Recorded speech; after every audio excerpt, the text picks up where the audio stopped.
استاذ العلماء المشائخ شیخ الحدیث و تفسیر حضرت علامہ مفتی محمد قاسم اتاری مدظ العلی کی اسم گرامی مفتی محمد قاسم اتاری، آپ کی ولادت 6 جون 1977 کو فیصل آباد پنجاب پاکستان میں ہوئی۔ آپ کے القابات میں شیخ الحدیث و تفسیر، مفتی اہل سنت، مفتی دعوت اسلامی وغیرہ مشہور ہے۔ آپ کی کنیت ابو صالح ہے۔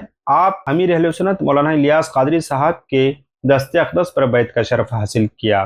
آپ نے 1992-93 میں فیصل آباد فیضان مدینہ سے پونے 2 سال تک کی مدت میں قرآن پاک حفظ کرنے کی سعادت حاصل کی اور 1994 میں درس نظامی میں داخلہ لیا، اور ابتدا میں آپ جامعہ رضویہ فیصل آباد، پھر جامعہ قادریہ فیصل آباد، اس کے بعد آپ جامعہ نظامیہ رضویہ لاہور میں تعلیم حاصل کی، اور آخر میں دورہ حدیث جامعہ رضویہ فیصل آباد میں کیا۔ ان تمام جامعات میں پاکستان کے صف اول کے معروف جید فضلاء کرام علماء کرام سے آپ نے علم اکتساب فرمایا۔